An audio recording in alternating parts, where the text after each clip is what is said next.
بسم اللہ الرحمن الرحیم عن النبی صلی اللہ تعالی علیہ وسلم قال خیر العمل ما دیم او دام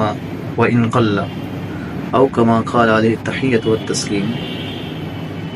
محترم ناظرین، آپ جانتے ہیں کہ کچھ ہی لمحات کے بعد ماہ رمضان المبارک کی آمد ہے، اور اس ماہ کی آمد ہوتے ہی اللہ کریم کی رحمتوں کا بھی نزول چھم اپنے بندوں پر ہو رہا ہوتا ہے۔ اور آپ یہ بھی جانتے ہیں کہ ہمارے معاشرے میں چند ایک چیزوں میں ماہ رمضان سے متعلق چند ایک چیزوں کا فقدان دیکھنے میں آتا ہے، چونکہ ظاہر ہے کہ ہم اسی فیلڈ سے ریلیٹو ہیں کہ ماہ رمضان المبارک کے جو معمولات ہیں وہ عام شخص کے لیے کیسے ہونے چاہیے، اور ایک حافظ قرآن کے لیے اس مبارک مہینے کے معمولات کیسے ہونے چاہیے، اور اس مبارک مہینے کے علاوہ بھی ایسا شخص کہ جس کو اللہ نے اپنے پاک کلام کو یاد کرنے کی نعمت سے سرفراز فرمایا ہو، اس کے سینے کو اللہ نے اپنے کلام پاک کے نور سے منور فرمایا ہو، تو اس کے روزمرہ کے معاملات کیسے ہونے چاہیے، اس کو نیچر وائز معاشرے میں کس طرح رہنا چاہیے۔ تو اس میں صرف 2 پوائنٹ ہیں۔ اولاً ایک میں فکری بات آپ کی خدمت میں پیش کروں۔ فار ایگزامپل، کسی ہاسپٹل میں کوئی ڈاکٹر ہو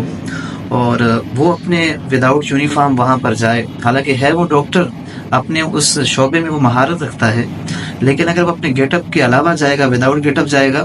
ظاہر ہے کہ کوئی بھی پیشنٹ اس سے اپنا علاج کروانے کے لیے، ٹریٹمنٹ کروانے کے لیے تیار نہیں ہوگا۔ وہ یہ سمجھیں گے کہ یہ کوئی عام شخص ہے۔ یہ ایک عام معاشرے کی صرف سمجھانے کے لیے عرض کر رہا ہوں۔ اسی طرح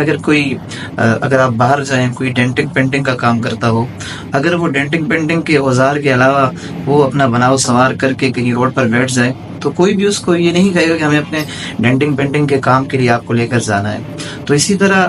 کیا اللہ کریم نے اگر کسی کو دنیاوی ہنر دیا ہو تو اس ہنر کو ظاہر کرنا ہر کسی شخص کے لیے ضروری ہوتا ہے۔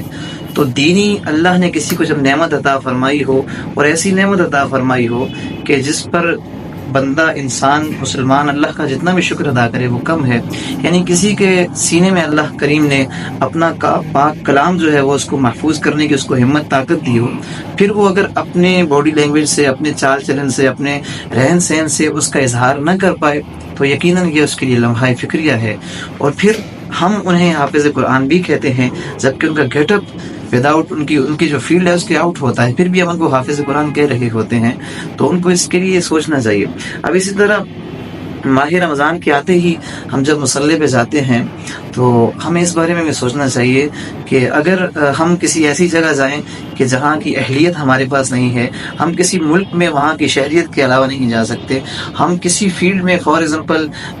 جیسے حافظ صاحب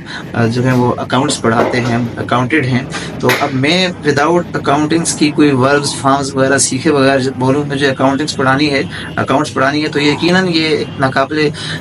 اعتبار بات ہو جائے گی۔ اسی طرح حافظ قرآن تو وہ ہوتا ہے کہ جس کو اللہ نے اس نعمت سے نوازا ہوتا ہے کہ اس کے پاس یہ ڈگری اللہ کی عطا سے پختہ ہوتی ہے، تو پھر وہ اس کا استعمال تو اچھی طریقے سے کب کرے گا؟ جب اپنے آپ کو اس کے اہل بنائے گا۔ تو جب وہ مصلی پہ جائے گا تو مصلی پہ جا کر وہ کب امامت کے فرائض سر انجام دے سکتا ہے؟ جب وہ امامت کے فرائض کو سر انجام دینے کی اہلیت بھی رکھتا ہو، کیونکہ وہ سرکار علیہ الصلوۃ والتسلیم کے مصلی پر کھڑا ہو رہا ہے۔ تو اس کو جب اللہ نے عظیم نعمت عطا کی ہے تو وہ اپنے آپ کو اس قابل بھی کرے، اپنے آپ کو اس قابل بھی بنائے کہ اللہ کریم کے حکم سے وہ بلا جھجک، بغیر کسی غور و فکر کے اپنے آپ کے گیٹ اپ کو ہی ایسا رکھے، اپنی سوچ کو ہی ایسا رکھے، اپنی نیت ایسی رکھے کہ وہ جا کر مصلی امامت پر کلام پاک کی تلاوت نماز تراویح میں کر سکے، اور کسی کو شک و شبہ نہ ہو۔ تو یہ اس وقت یہ ہوگا جب ہم اپنے آپ کو، اپنے گیٹ اپ کو اسی طرح ہی رکھیں گے کہ جو اللہ نے ہمیں منصب عطا فرما رکھا ہے۔ کیونکہ آپ جانتے ہیں کہ نماز پڑھانے کے لیے امامت کی جو شرائط ہیں ان میں سے ایک شرط یہ بھی ہے، چونکہ وہ ہمارا ابھی موضوع وہی ہے تو میں اس پہ بات کر رہا ہوں، کہ امامت کرانے والا شخص فاسق معلن نہ ہو، یعنی اعلانیہ گناہ نہ کرتا ہو، گناہ کبیرہ کا اعلانیہ ارتکاب نہ کرتا ہو۔ اب آپ جانتے ہیں کہ داڑھی کٹوانا، ایک مثال عرض کر رہا ہوں ہوں کیونکہ ہمارا بھی ٹاپک ہے یہ، اس پہ بات کر رہا ہوں کہ داڑھی کٹوانا ظاہر ہے کہ داڑھی کا حکم تو سنت ہے، لیکن سنت یہ درجے میں واجب کے ہے، اس کا حکم سنت لیکن اس کا درجہ واجب کا ہے. تو اس لیے اگر کوئی شخص سالانیہ داڑھی کٹواتا ہے یا ایک مٹھی سے ایک مٹھ سے کم رکھتا ہے تو پھر وہ اس مصلی امامت پہ جاتا ہے، تو یقیناً اس کو سوچنا چاہیے، اور اس کو خود بھی اپنے مطلب ایک عجیب فیلنگ ہو رہی ہوگی جب وہ نماز تراویح پڑھاتا ہوگا یا عام نماز پڑھاتا ہوگا. تو اس لیے لازم ہے کہ اپنے آپ کو مصلی امامت کے جو آداب ہیں ان کو فالو کیا جائے، پھر اس کے بعد کلام پاک کی تلاوت کی نیت سے یا نماز کی امامت کی نیت سے مصلی امامت پر جایا جائے. اور پھر آخری بات کہ کیا نابالغ بچے نماز تراویح کی امامت کروا سکتے ہیں یا نہیں؟ جی بالکل کروا سکتے ہیں، لیکن چند شرائط کے ساتھ. شرائط یہ ہیں